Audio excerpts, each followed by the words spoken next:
Oke, halo, selamat pagi. Nah, hari ini misalkan buat video tentang cara pembentukan urin. Kemudian nanti baru berlanjut dengan mekanisme pengantaran impuls melalui sel saraf dan juga melalui sinapsis. Kita bahas yang pertama yaitu tentang eh, proses pembentukan urin ya. Hmm.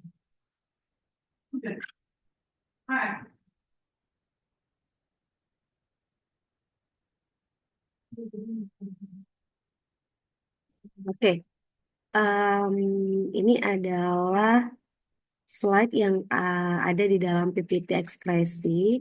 Nanti kalian boleh lihat sendiri dan boleh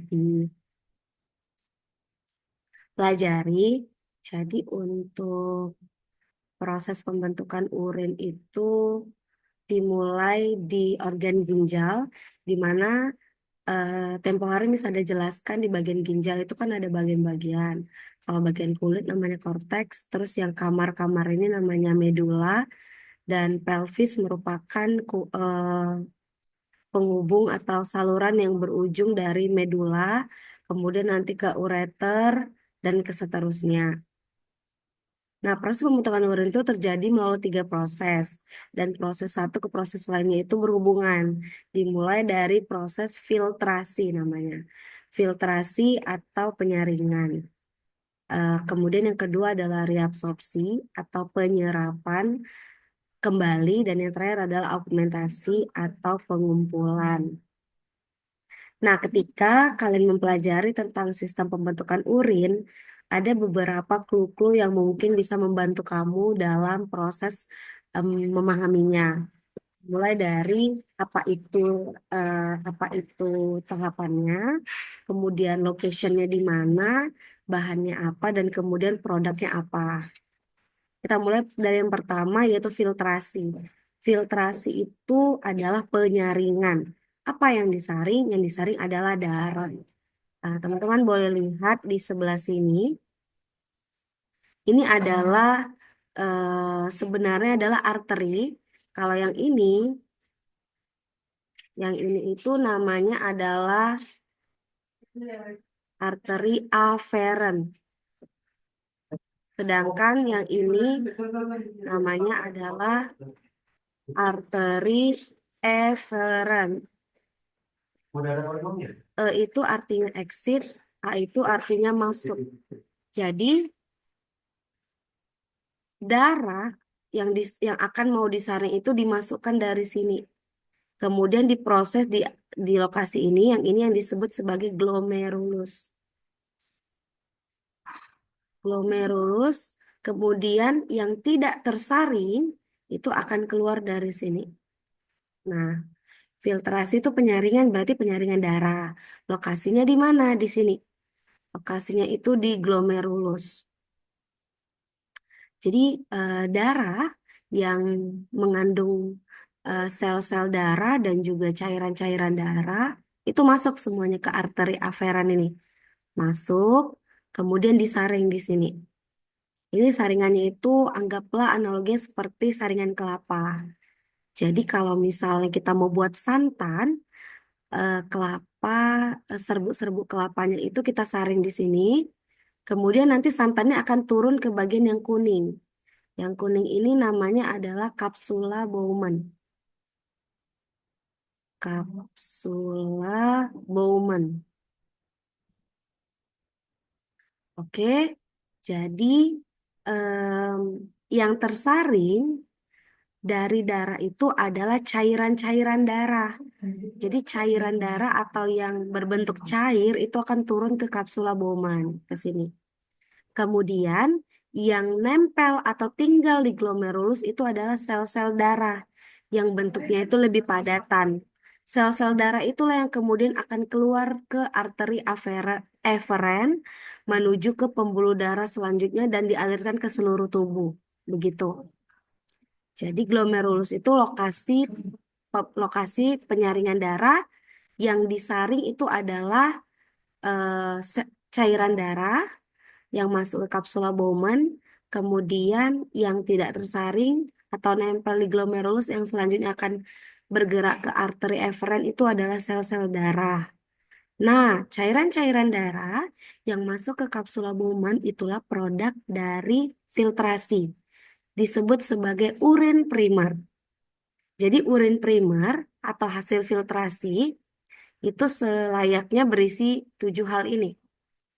Sorry, selayaknya berisi 7 hal ini, yaitu berisi H2O, kemudian ada garam, ada buffer, HCO3-, ada ion hidrogen, urea, glukosa, asam amino, dan beberapa obat-obatan yang mungkin kamu konsumsi. Nah, jadi kalau misalnya ada case di mana urin seseorang itu mengandung darah, berarti kita bisa mengandung sel darah, berarti kita bisa mengambil kesimpulan bahwa ada masalah di bagian glomerulus atau lokasi penyaringannya. Karena selayaknya hasil penyaringan itu tidak boleh mengandung darah, tapi harusnya normalnya mengandung ini. Oke. Nah, setelah selesai melaksanakan filtrasi, kita move ke tahap berikutnya, yaitu reabsorpsi. Re artinya kembali, absorpsi artinya penyerapan. Berarti melakukan penyerapan kembali. Apa yang kira-kira melakukan diserap kembali? Di antara 7 hasil filtrasi alias urin primer ini, ada yang masih dibutuhkan tubuh. Karena masih dibutuhkan tubuh, maka dia selayaknya tidak boleh dikeluarkan dari tubuh dalam bentuk urin. Berarti dia harus diserap kembali melalui proses reabsorpsi. Terjadinya di 2 tempat. Yang pertama di tubulus proksimal, yang kedua adalah di lengkung Henle. Ini bagian U ini namanya adalah lengkung Henle. Bagian U ini namanya adalah lengkung Henle ya. Nah, di bagian tubulus proksimal itu maksimum menyerap hal-hal yang selain air. Walaupun sebenarnya air ada diserap, tapi penyerapan air itu paling maksimal terjadi di lengkung Henle. Sedangkan yang lainnya di tubulus proksimal. Jadi urin primer masuk ke tubulus proksimal. Jadi dari kapsula Bowman dia mengalir ke tubulus proksimal. Nah, di sepanjang tubulus proksimal inilah dia langsung diserap menuju ke pembuluh kapiler di sekitar si sel-sel ginjal kita. Pertama, dia akan menyerap kembali garam. Jadi garam yang berlebih yang ada di urin primer itu diserap oleh eh, kapiler dari glomerulus. Diserap keluar, kemudian buffer juga diserap kembali, kemudian glukosa dan asam amino juga diserap kembali ke kapiler. Nah, yang tidak diserap itu adalah ion hidrogen. Ini tidak ada proses penyerapan di sana, ion hidrogen tidak diserap. Urea juga, mungkin ada sebagian urea, tapi harusnya urea tidak diserap. Nah, itu aja. Jadi yang diserap itu adalah si garam, si buffer, si glukosa dan asam amino. Proses penyerapannya itu bisa melalui 2 cara, yaitu melalui active transport dan juga passive transport. Kalau transport aktif, sesuai dengan materi kita di semester ganjil, kalau dikatakan transport aktif berarti dia menyalurkan atau memindahkan sesuatu dari yang jumlahnya kecil ke tempat yang banyak.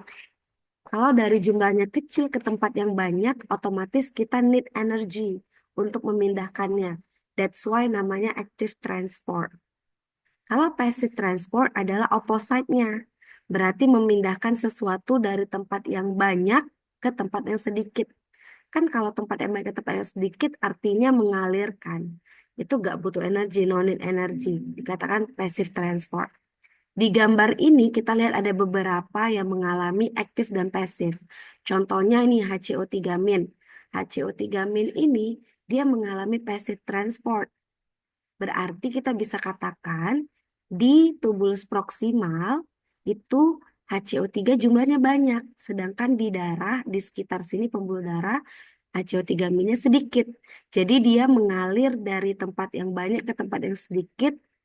Makanya dia melalui passive transport, warnanya ungu. Sedangkan NaCl, berarti NaCl di proksimal itu sedikit. Sedangkan di darah banyak, tapi dia tetap dibutuhkan tubuh. Maka dia tetap ditransfer dari tempat yang sedikit ke tempat yang banyak melalui active transport. H2O juga sebenarnya ada penyerapan kembali H2O tapi tidak maksimal di sini. Yang maksimal nanti di fase berikutnya di lengkung Henle. Nutrien itu termasuk di dalamnya include glukosa dan juga asam amino. Nah, jadi seperti itu ya, eh, proses terjadi di tubulus proksimal. Setelah itu dia kemudian masuk ke lengkung Henle. Setelah di proksimal, selanjutnya masuk ke lengkung Henle. Sesuai dengan namanya, dia melengkung, membantu huruf U. Ada lengkung Henle yang ke bawah, kemudian ada lengkung Henle yang menuju ke atas. Lengkung Henle yang ke bawah ini, dia fokus maksimal itu adalah melakukan penyerapan kembali terhadap H2O. Sehingga urin yang dikeluarkan itu walaupun tetap mengandung air, tapi maksimal airnya sudah diserap di lengkung Henle secara passive transport. Lalu NaCl juga ada diserap di sini. Di sini juga penyerapan NaCl juga. Jadi dia benar-benar fokus untuk menyerap H2O dan beberapa NaCl. Sampailah di sini akhir dari lengkung Henle dan merupakan akhir dari reabsorpsi. Nah, tadi kita udah tahu di mana lokasinya itu proksimal dan juga lengkung Henle. Bahannya adalah si urin primer tadi dan hasilnya di sini diharapkan setelah di sini itu diharapkan sudah tidak mengandung nutrien lagi. Hasilnya sudah tidak mengandung nutrien, sudah tidak mengandung buffer lagi. Kemudian ya harusnya sama sekali sudah tidak mengandung ini dan kandungan garam dan juga kandungan airnya sudah sedikit. Nah, hasil dari reabsorpsi disebut sebagai urin sekunder. Urin sekunder yang kemudian akan masuk ke fase ketiga dari proses pembentukan urin, yaitu namanya adalah augmentasi atau pengumpulan. Lokasinya ini di tubulus distal. Jadi proses pengumpulan itu maknanya adalah mengumpulkan zat-zat yang masih ada di darah, tapi dia sudah tidak lagi berguna. Sehingga dia harus dikumpulkan di sini supaya sama-sama dikeluarkan bersama urin. Contohnya adalah ion kalium, ion hidrogen, kemudian ada sebagian air juga dikembalikan ke pembuluh darah dan juga NaCl. Jadi kalau misalnya kita lagi konsumsi obat-obatan, nah obat-obatan juga akan masuk ke sini, masuk ke bagian augmentasi. Jadi bahan dari augmentasi itu adalah urin sekunder, kemudian hasil akhirnya di sini yaitu urin sesungguhnya. Urin sesungguhnya inilah yang kemudian akan dikeluarkan dari tubuh. Jadi urin sesungguhnya ini akan masuk ke bagian ini. Ini namanya adalah adalah ductus collectivus. Ductus collectivus ini adalah tempat apa ya? Tempat pertemuan antara distal-distal lain. Nah, ini seperti ini. Ini adalah distal di bagian lain. Kemudian ini juga distal di bagian lain. Ini juga distal di bagian lain. Jadi dikumpulkan di tubulus collectivus. Kemudian selanjutnya dari tubulus collectivus, dia akan bertemu dengan pelvis. Ini dia. Dari tubulus collectivus, selanjutnya dia akan bertemu di pelvis ini. Dari pelvis akan turun ke ureter. Makanya prosesnya itu dari ginjal, kemudian ke ureter, lalu ke kandung kemih, terakhir dia ke uretra. Inilah proses urin dikeluarkan dari tubuh kita. Nah, begitu ya untuk proses pembentukan urin. Em, Kalau kira-kira ada yang mau ditanyakan, kamu boleh ulang-ulangi lagi video ini supaya kamu bisa lebih paham. Oke, untuk proses pembentukan urin sekian dulu. Nanti proses pengantaran impuls Miss akan bagikan lagi di video berikutnya. Terima kasih.